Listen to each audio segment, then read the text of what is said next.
Pourquoi tu dois bénir une personne qui se comporte en ennemi?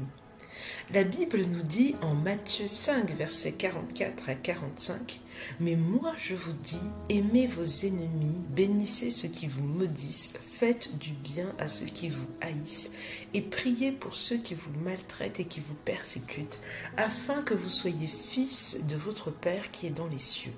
Car il fait lever son soleil sur les méchants et sur les bons, et il fait pleuvoir sur les justes et sur les injustes. » Honnêtement, quand tu écoutes juste le verset 44 et que tu es dans un moment très compliqué où tu fais face à une personne qui se comporte comme un ennemi, tu n'aimes pas entendre ce verset. Et si tu passes par là, tu vas comprendre ce que je veux dire. C'est-à-dire que tu vas exposer la situation devant le Seigneur et ce verset va venir dans ton esprit et va te dire non. Aime ton ennemi, bénis celui qui te maudit, fais du bien à celui qui te hait. Et en fait, ta chair va se révolter contre cette instruction. Et c'est tout à fait normal. Pourquoi? Parce que cette instruction-là n'est pas naturelle. Ce n'est pas la tendance naturelle pour notre chair d'aimer les personnes qui nous font du mal et qui se comportent en ennemis, de bénir les personnes qui nous maudissent. Personne ne veut bénir une personne qui la maudit. Personne ne veut aimer son ennemi ou même faire du bien à une personne qui la hait. Et personne n'aime cette instruction. Moi, la première, je n'aimais pas cette instruction. Toutefois, c'est ce à quoi Dieu nous appelle. Car finalement, quelle différence ferons-nous si nous agissons comme tout le monde?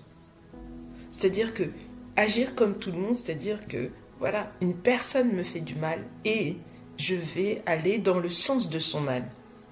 C'est-à-dire que je vais la haïr parce qu'elle me fait du mal. Je vais la maudire parce qu'elle me maudit. Mais le Seigneur, à travers cette parole, nous amène en fait à être différents, à faire la différence par rapport à d'autres personnes qui ne le connaissent pas.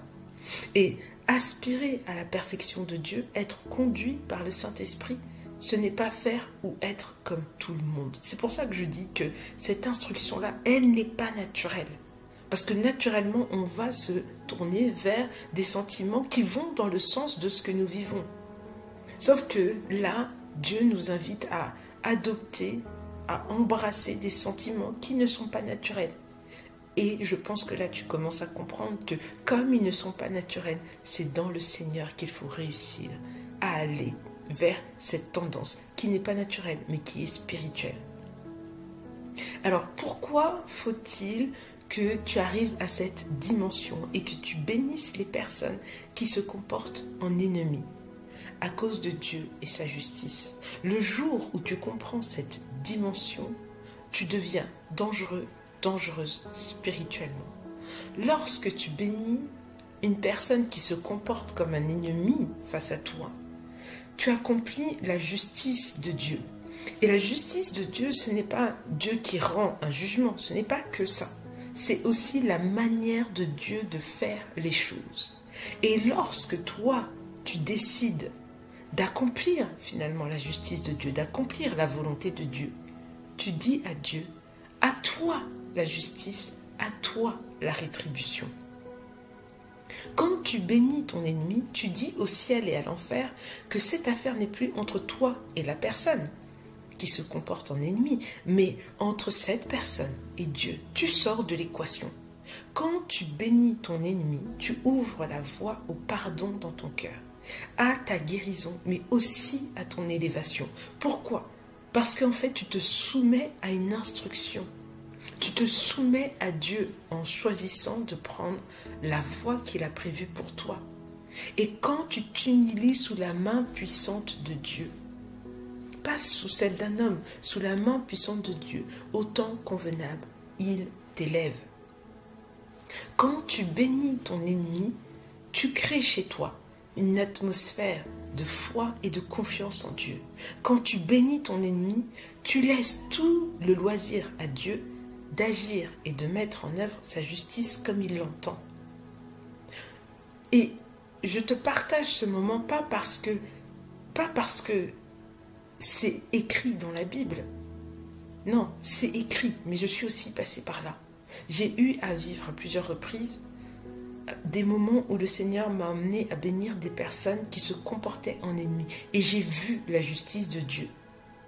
Dès l'instant où nous voulons accomplir sa volonté parfaite, dénués de notre rancune, de nos offenses, de notre désir de vengeance et parfois de notre émotivité, le Seigneur agit. Ça ne veut pas dire que ça va être un chemin facile. Non, parfois c'est un chemin de douleur.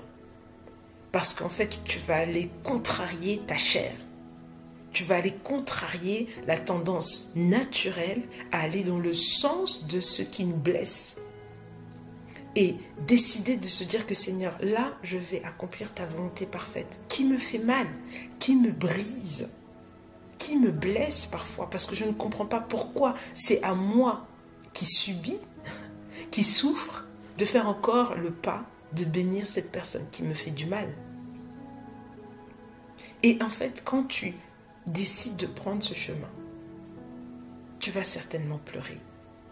Parfois, tu vas vouloir revenir à ta tendance charnelle et ça sera normal. Mais si tu te lèves pour accomplir parfaitement la volonté de Dieu, tu vas découvrir une nouvelle dimension spirituelle, une nouvelle dimension dans le Seigneur. Tu vas découvrir le Prince de paix, tu vas découvrir El Shaddai, tu vas découvrir Sabaoth. Tu vas découvrir le Dieu qui agit. Et véritablement, je prie que tu puisses expérimenter cette dimension si tu passes par là, si tu fais face à des personnes qui se comportent en ennemis. Je prie que le Saint-Esprit te guide et t'assiste dans cette marche.